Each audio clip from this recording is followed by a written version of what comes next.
Retour en plateau avec Romain Hilty, sommelier de la Villa René Lalique, sacré meilleur ouvrier de France 2015. C'était il y a combien de temps? C'était le 5 février. Voilà, c'est tout chauffe. Oui, c'est des dates qu'on n'oublie pas. Voilà, et vous êtes MOF, donc meilleur ouvrier de France, comme papa. Oui, c'est ça. C'est lui qui m'a donné cette voie-là.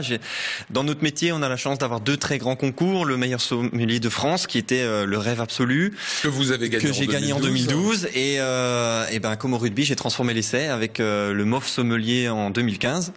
Et donc, je fais maintenant partie des 6 personnes qui sont doublement titrées en France, qui est quand même assez peu commun, on va dire. Comment ça se passe, le concours de MOF? On voit quelques photos, là, vous étiez. Ça se passe comment? On fait quoi? En fin de compte, on essaie de nous mettre tout d'abord dans la situation de notre restaurant au quotidien, mais surtout derrière, on essaie de nous déstabiliser au possible pour nous amener dans nos retranchements et voir comment au quotidien on réagit et réagir dans l'excellence. C'est l'idée du MOF, puisque le meilleur ouvrier de France est considéré par l'éducation nationale aussi comme un certificat d'excellence. Alors dites-moi si je dis une bêtise, parce que j'ai trouvé ça extrêmement vicieux. Hein. On vous a demandé par exemple de servir une bouteille de champagne à 4 personnes. Oui. Et il y avait un piège. Ah oui, ça c'était à la sélection, c'est un des plus beaux pièges de toute mon expérience de concours. Et vous êtes fait piéger? J'en ai fait quelques-uns. Ah oui, je me suis fait piéger comme. Ouais. Je crois qu'on était 65. Il y en a deux qui d'ailleurs n'étaient même pas en finale, qui ont remarqué le subterfuge. Ils nous ont donné la bouteille. C'était une 50 centilitres. Exactement. Et la 50 centilitres, il fallait dire que c'est interdit sur le territoire français et européen, mais uniquement pour les champagnes, pas pour les vins. Voilà, et c'était un champagne.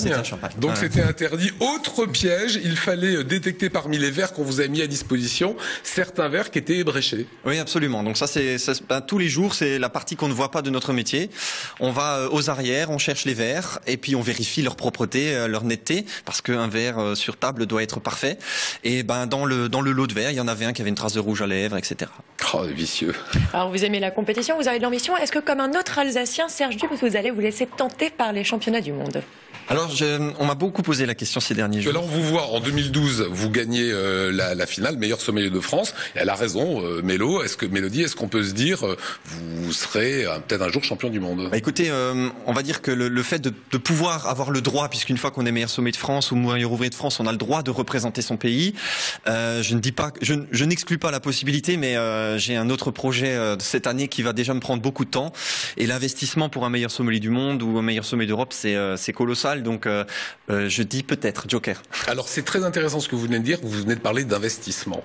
Et en fait, seuls les sommeliers de votre tonneau, voilà, si je puis faire ce mauvais jeu de mots, peuvent le faire s'il y a une assise financière derrière. C'est-à-dire que ça coûte très cher, il faut faire venir des vins de partout, il faut énormément voyager. Alors voyager, c'est toujours un plus.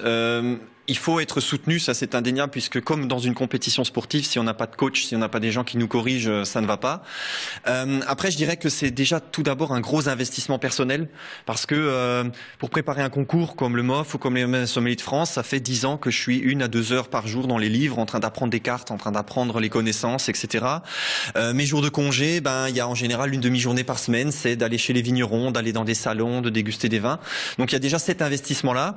Et après, bien entendu, on a nos patrons ou des gens qui nous aident. Heureusement, parce que tout seul, on n'y arriverait pas, ça c'est sûr. Est-ce que vous êtes meilleur que les autres parce que vous avez commencé par la cuisine et qu'aujourd'hui, le vin c'est une évidence, même pour marier l'accompagnement entre les mets et les... Meilleur, je vais pas dire. Il y a de très grands sommeliers qui ont jamais fait de concours, mais on a tous un peu notre spécialité. Et c'est vrai que l'apport de la cuisine fait que les accords mets vins ont toujours été par les jurys, etc., reconnus comme très précis, comme assez relevé. Parce que vous avez commencé chez Ducasse. J'ai commencé chez Ducasse en cuisine. Et pas en sommellerie, chez Ducasse, attention. Chez Ducasse, oui. Voilà. Oui.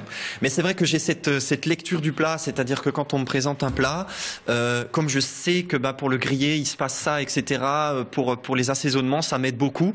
Et c'est là où il y a des associations de saveurs qui deviennent naturelles pour moi et qui sont peut-être à faire découvrir aux gens quand ils viennent me voir. Votre point fort, c'est quoi? C'est le nez, c'est le palais, c'est quoi? Vous allez me dire tout, mais... on va dire les deux sont intimement liés. Je pense qu'une de mes grandes qualités pour être aujourd'hui arrivé aussi haut, c'est la mémoire. puisque aujourd'hui notre métier c'est la mémoire avant tout, puisque bon on va avoir la mémoire des vignobles, mais le vin est un vecteur d'émotions, et par ces émotions il arrive que parfois je vous dise tiens, telle et telle date j'ai mangé un tartare de Saint-Jacques qui avec le Riesling de chez tel vigneron était extraordinaire quoi. Dernière question, on avait Jean-Georges Klein la semaine dernière, l'ancien chef 3 étoiles de l'Arnsbourg. Il nous a expliqué qu'il avait arrêté l'Arnsbourg pour des questions personnelles, notamment avec sa sœur, qu'aujourd'hui il prenait la villa René Lalique, et vous l'avez suivi. Pourquoi et sur quels critères vous avez fait votre choix? Écoutez, monsieur Sylvie Dens, donc mon nouveau patron, a simplement le projet de créer de toutes pièces une cave des vins, une nouvelle cave, avec les ambitions que mon chef vous a dit cette semaine. Il a une plus belle cave. Il a déjà lui une belle cave, il a envie de la rendre vraiment attractive, et on va dire que pour un sommelier de 33 ans, d'avoir cette possibilité de créer une cave de toutes pièces, ça reste un moment exceptionnel, et c'est un challenge que je me serais peut-être voulu toute ma vie d'avoir raté. Voilà, c'est un cadeau quoi. Presque. Un cadeau avant le titre, vous voyez. Et très sympa, Romain Eltis. Écoutez, longue vie à vous. On vous suivra bien évidemment. Vous restez avec nous. Qu'est-ce qu'on voit? Voilà, Sylvie Chauchois ne perd pas le nord non plus.